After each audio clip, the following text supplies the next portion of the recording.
Hello everyone. Hope you all are doing well. Good. Last class we completed very basic topic, what is charge, what are the property of charge, difference between charge and mass. That was very basic property, basic chapter. So today we will start with the topic Coulomb's law. Coulomb's law is what Coulomb's did lots of experiment to find out the force of interaction between the charged particles, that how they are interacting with each other. So Coulomb law is very famous, and this law states that force of interaction between the two charged particle, point charge particle. Now what do you mean by the point charge?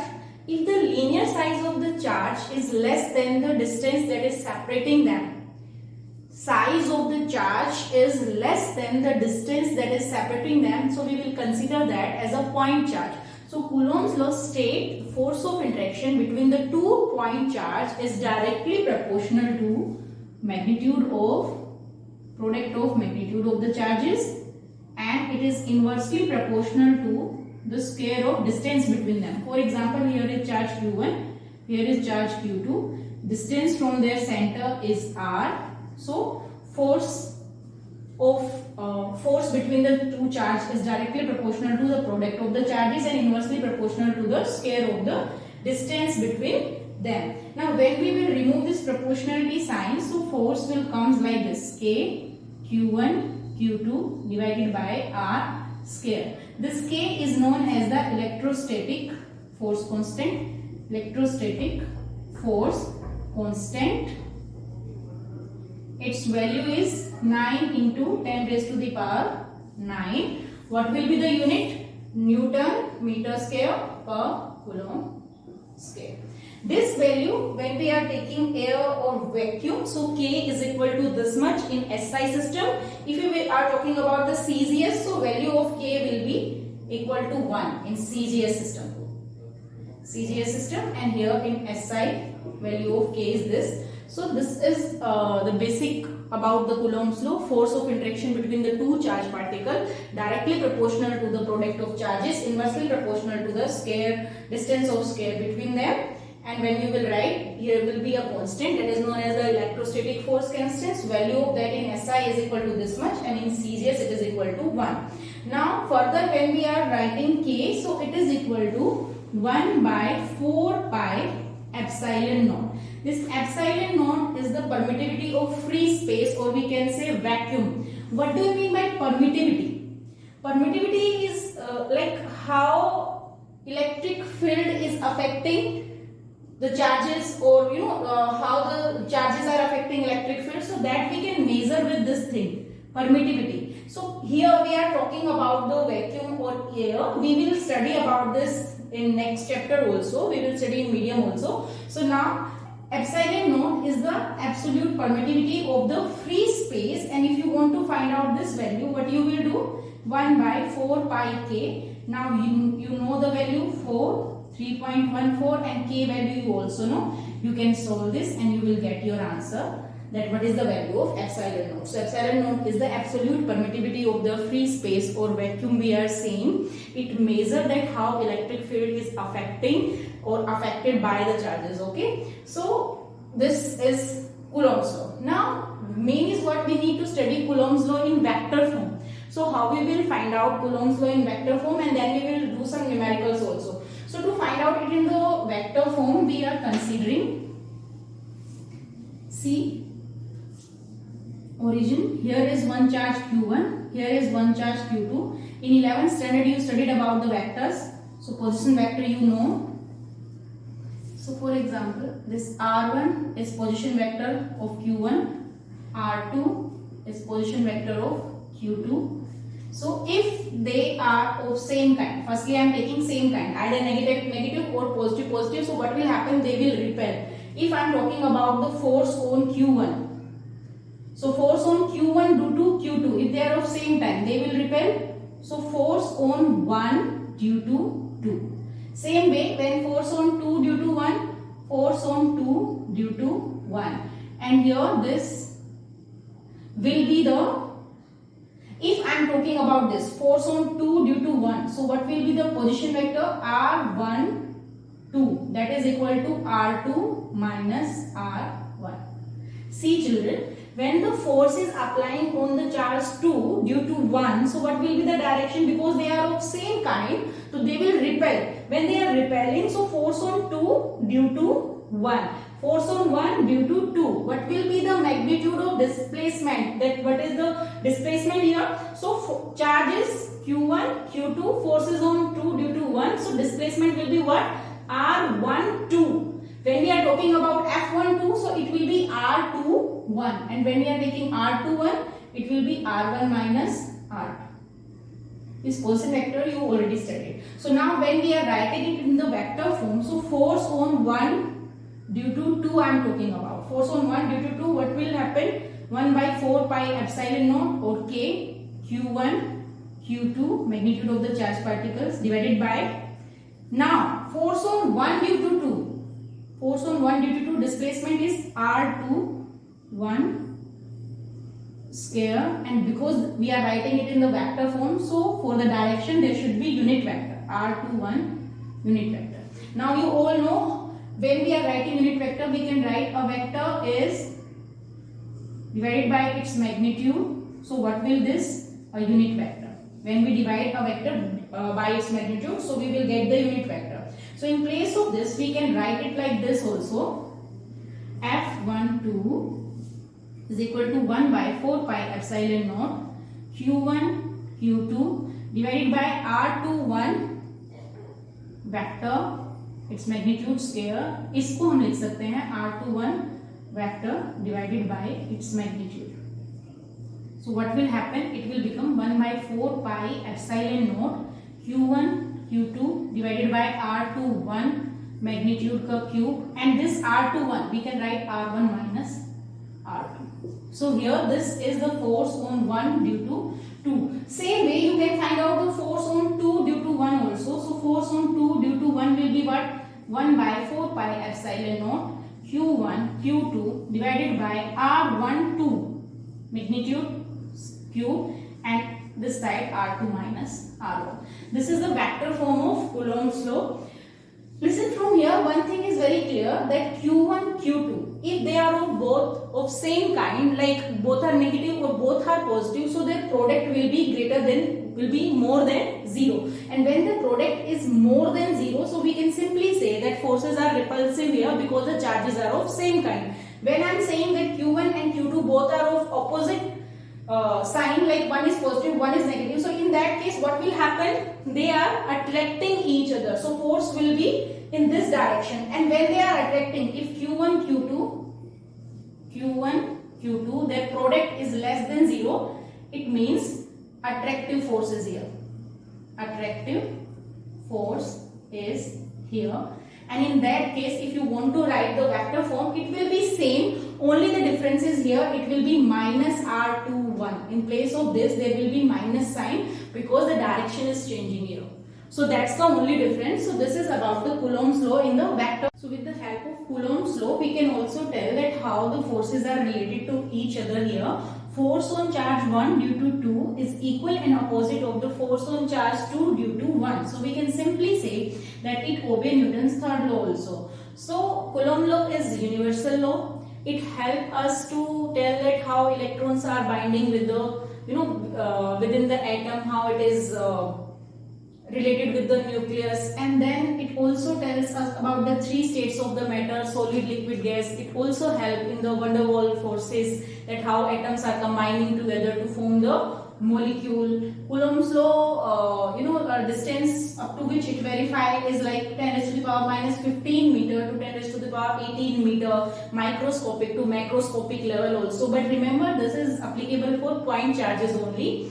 And electrostatic force we can find out between the electrons, protons, like gravitational force we can find out the masses between the masses. If we will compare with the gravitational force, so it is much stronger because capital G, gravitational force constant, that is equal to 6.67 into 10 raised to the power minus 11. Here K, electrostatic force constant, is equal to 9 into 10 raised to the power 9. So it is much more than the gravitational force constant, and we can simply say that electrostatic force is much more stronger than the gravitational force. Unit you all know, charge unit, Coulomb. So this thing is complete. Now what we need to do, if we are force on 1 due to 2. So there are some numericals. After that it will be clarified that how we are finding the force on one charge due to the another. If there will be 3, so what will happen? We will apply the superposition principle. Now what is superposition principle? See, it's very simple. When you want to find out superposition principle, superposition theorem हम कहाँ पे लगाते हैं? When we are finding force on one charge due to the another charges. See, for example, here is charge Q0, here is Q1, here is Q2, here is Q3. Now I am saying I need to find out the net force on the charge Q0. So force on Q0 due to 1 plus force on charge Q0 due to 2, force on charge Q0 due to 3, and we are adding all these 3. So if there are more than this, so we can add them also. So this is known as the superposition principle. In that we need to find out the force only. So here what will happen? It will equal to K Q0 Q1 divided by R10. If we are writing in the vector form, so it will be Q and R10 vector here plus K Q0 Q2 R20 Q, here it will be magnitude, and R20 vector like this. So we can write it like this. Superposition principle. Superposition principle means if we are finding net force on any charge, so what we can do, we will find the force on that charge due to the different charges, and finally we will sum up them. So we will get the net force on that charge. So now we will solve some numericals. Actually numericals are more interesting than these theory parts, and then we will get that how we are finding them. Okay, so see numerical number 1. So here is first numerical. For example, there is a square given. We will start with the simple questions. So Q, Q, Q, Q. At all the 4 vertices, the charges are same: A, B, C, and D. And for example, question is find out the net force on point B. On point B. So how you will calculate that? Just to calculate that, and just assume that the side is A, square that we are taking of side A. So we need to find out the force on B, and there are 3 other charges also present. So how we will find out? We will find out the force on this charge due to this one. For example, I am saying this is force A on B due to A, due to C this direction, because they are of same kind, so they will repel. Force on C due to this D, this will be this side, force due to D. So force on B due to A, force on B due to C, force on B due to D. Now to calculate force, formula is very simple. So force of A, if we are calculating force of A, product of the charges K Q square and then divided by A square. Force due to C on B, force due to C, what will be that? K Q square again divided by A square. Now see children, this force and this force are acting at the 90 degree. So what will be the resultant force of FA and FC? Resultant force will be this side only, FR. Resultant force of FA and FC, and how you will find out the resultant force? You studied that the net resultant force when the vectors are perpendicular to each other, A square plus B square plus 2AB cos theta under root. We will apply the same formula to find out the resultant force. So it will be force on B due to A square plus FC square plus 2FA FC cos theta. FC cos theta. Now cos 90 here. This is 90, so this one will also be 90. Cos 90 is what? 0. So this factor will cancel out. It will be like this only. See, F square plus F square. Now what you will do? If both the forces are equal, so what we can say? We can put F only. FA is equal to FC is equal to F. We are putting F. So what will happen here? It will be F square plus F square 2F square under root, and it will come root 2F. This is the resultant force that is due to force on B due to A and force on B due to C. Now what left? Force on B due to this point D. So how we will calculate? We will calculate product of the charges divided by distance. Now we need to find this distance. How we will find out this distance? To find out this distance, we will apply Pythagoras theorem. A square plus A square what will happen? It will come root 2a.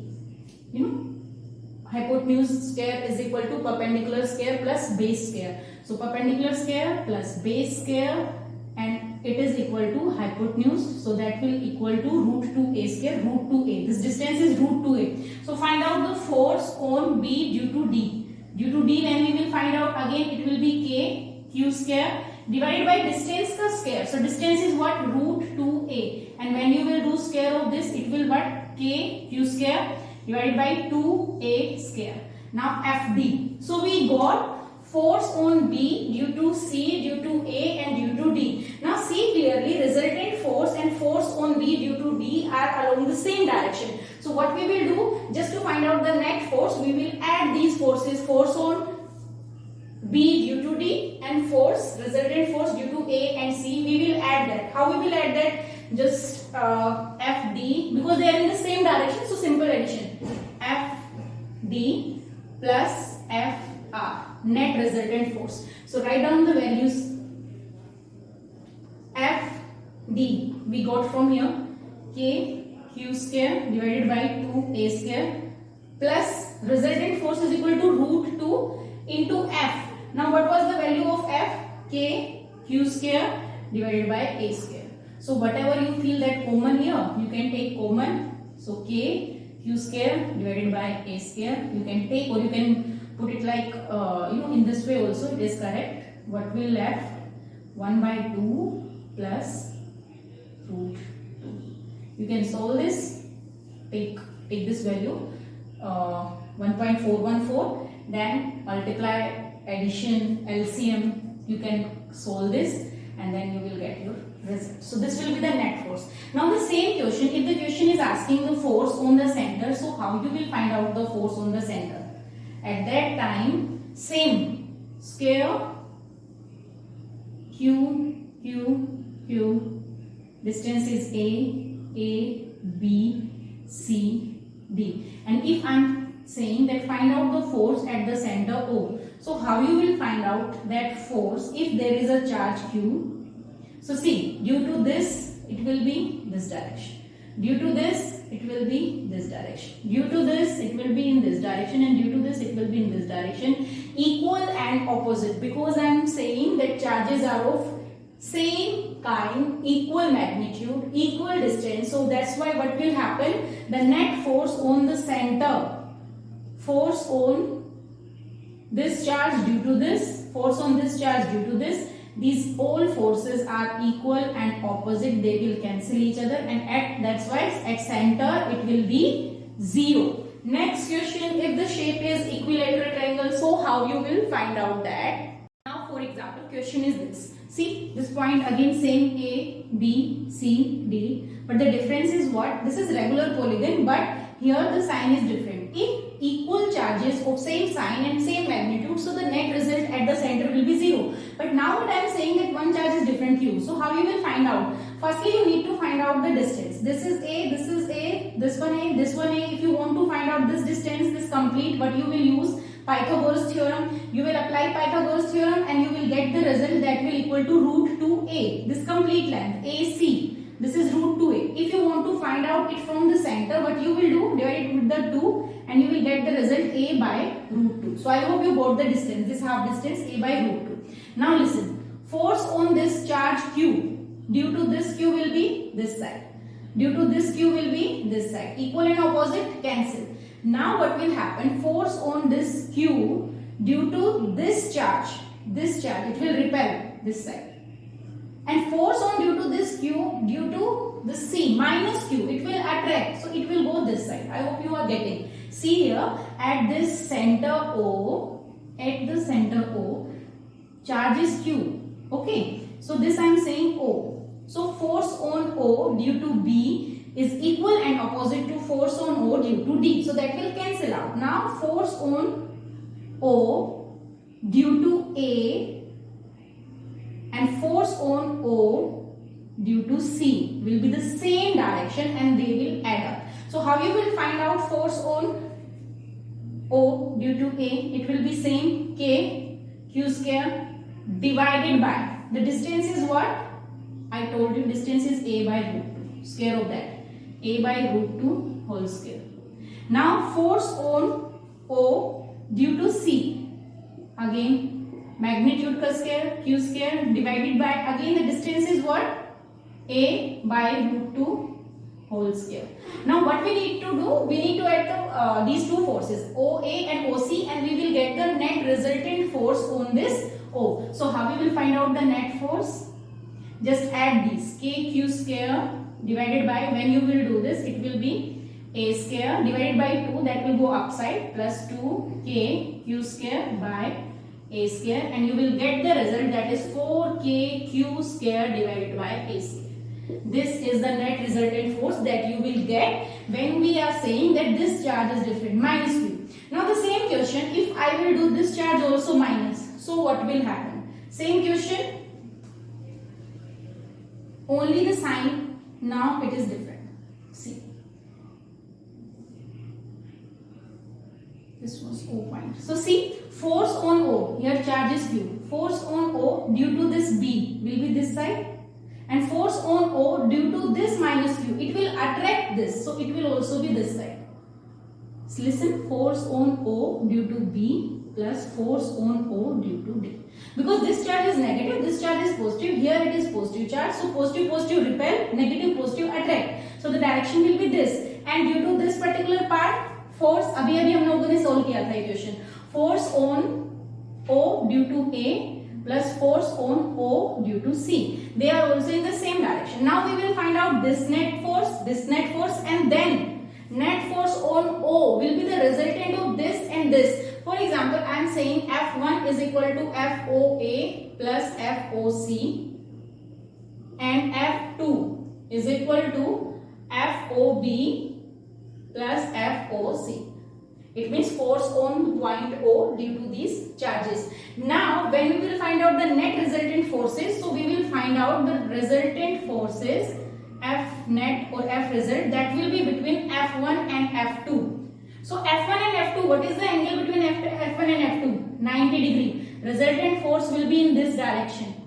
How you will find out the resultant force? F net is equal to F1 ka square plus F2 square plus 2 F1 F2 cos 90. Now cos 90 is 0, so that factor will become 0. So what we need to find out? Force on force F1 plus F2. So अभी हम लोगों ने जो question solve किया था, we get the value this 4k q square divided by a square. Same way when we will solve this part, again we will get 4k q square divided by a square.